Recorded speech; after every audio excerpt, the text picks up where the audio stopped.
Buongiorno a tutti.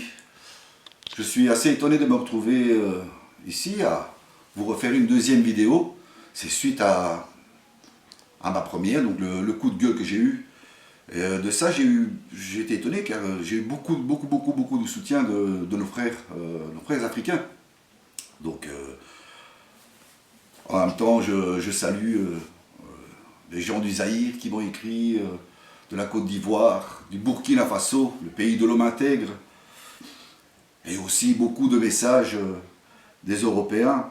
Mais en même temps, j'ai eu beaucoup de messages négatifs dans le sens, oui, les Blancs méritent ce qu'ils méritent, car on a été esclaves. Il ne faut jamais oublier que l'esclavage existe depuis tout temps. Depuis tout temps, surtout en Afrique, les Noirs faisaient l'esclavage avec les Noirs, Arabes, etc. Mais même de chez nous, d'ailleurs, d'où vient le mot esclave? C'est ex-slave. Hein? Au 5e siècle après Jésus-Christ, l'empire des Byzantins ou les Germains prenaient les Croates ou les Serbes, hein, et faisaient leurs esclaves. Moi, mon meilleur ami est serbe. Qu'est-ce que je dois faire? On doit se taper sur la gueule parce que moi, mes ancêtres étaient romains. Non. Donc voilà, donc, suite à cette première vidéo, eh ben, on va enfoncer le clou, on va aller un peu plus loin, puisque j'ai tous ces messages de soutien. Bon, je vais faire une petite parenthèse sur ce corona, j'en ai déjà parlé juste avant. Bon, qu'il ait été inoculé ou pas, les mesures qui sont prises ne sont pas normales.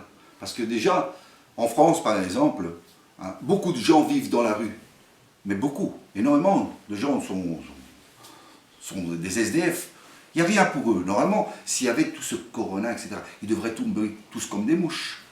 Non, il ne se passe pas ça. Donc, cette parenthèse, même quand on va me dire, même que les gens vont me dire, oui, Fabrice, mais regarde, mais moi j'ai vu un enfant qui souffrait, etc. Qu'est-ce que tu as vu? Une image, tu vois? Ou les infirmiers, c'est normal, on leur met la phobie, tout le monde a la phobie. Tu vois? D'ailleurs, c'est le plan des puissants. C'est la phobie. C'est vous faire peur. C'est ça que le système marche comme ça.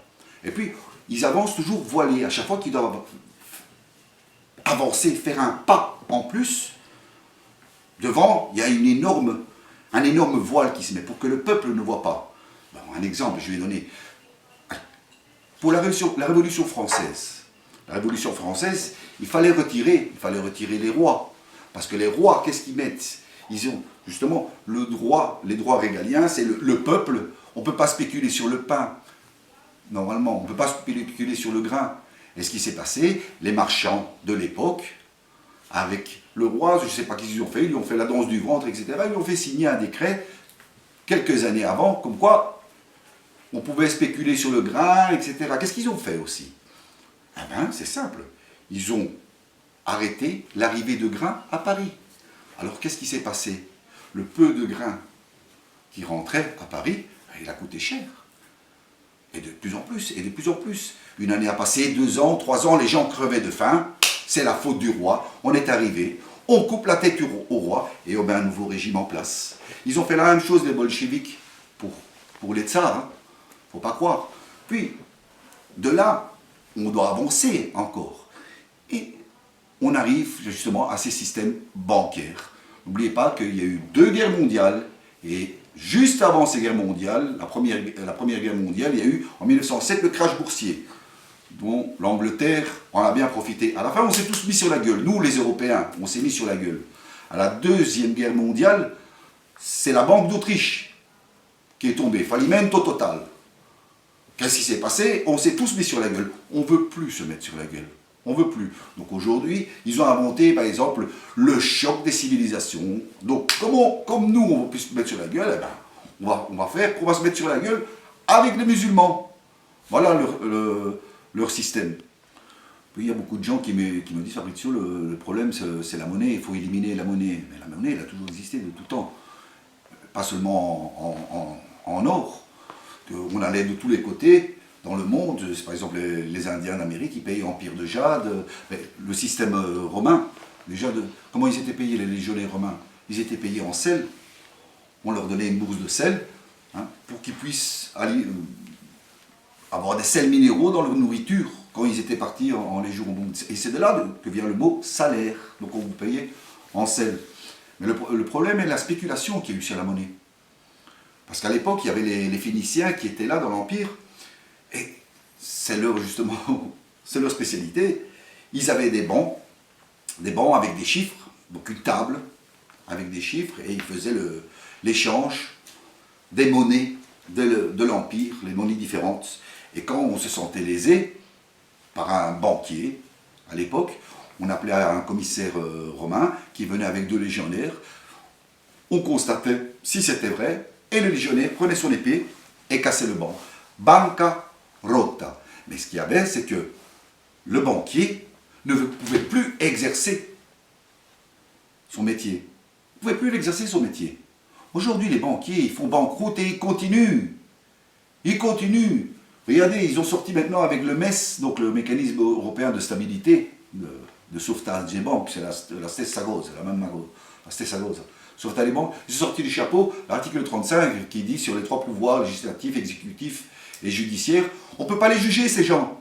Ils sont injusticiables devant aucune cour pénale dans le monde. Donc ils continueront tout le temps. Donc voilà, je voudrais me concentrer maintenant sur le vrai problème mondial. Le problème mondial, il est basé sur quoi? Il est basé sur la croissance. Mais qu'est-ce que c'est cette catse de croissance? Qu'est-ce que c'est? Qui nous emmerde tout le temps. Oui, le pays n'a pas fait assez de croissance, etc. Mais la croissance, c'est tout simple. C'est la capacité d'un pays à fabriquer de plus en plus, et de plus en plus, et de plus en plus. Quand il a assez fabriqué pour son pays, il fabrique pour d'autres. Mais pour ça, il faut qu'il y ait une offre et une demande. Et c'est là qu'ils sont intervenus dans l'espace Schengen, ici en Europe. La circulation libre. Le pauvre paysan qui est là en Europe à travailler, etc., qu'on lui fait des normes de fou, hein, attention, tu dois faire le blé comme ça, vous devez mettre le lait comme ça, vous devez faire ça comme ci, vous devez faire ça comme ça. Bon, lui, il est obligé, parce que c'est des gars qui signent des lois derrière. Les politiciens, ils sont pourris. Cette classe médiatico-politique, moi je les appelle les Kleenex, parce que tu les uses et tu les jettes. Ces gens-là, donc ils signent des lois, les pauvres paysans ici en Europe, ils font tout ça, et puis, regardez en Espagne, les gens ils faisaient les tomates, donc les agriculteurs faisaient les tomates. Non, ils ont dû les jeter. Ils ont dû les jeter, pourquoi? Parce qu'il y avait les tomates de Chine qui arrivaient moins chères. Mais pourris, mais elles arrivent moins chères. Et comme nous, on va toujours regarder, attirer un petit peu, ah ben ça va. Mais l'agriculteur, en attendant, mais il crève le pauvre. Il crève. Il y a eu la même chose ici avec le lait. Avec le lait, les fermiers, ils ont jeté tout le lait à Bruxelles. Pourquoi? Parce qu'ils vendaient le lait à 12 centimes, et puis après l'Europe a dit, ah mais tiens, on va aller chercher le lait à l'Est à 8 centimes, pour 3 centimes. Mais en plus, ce lait que eux ils achètent à 8 centimes, etc. Qu'est-ce qu'ils en font?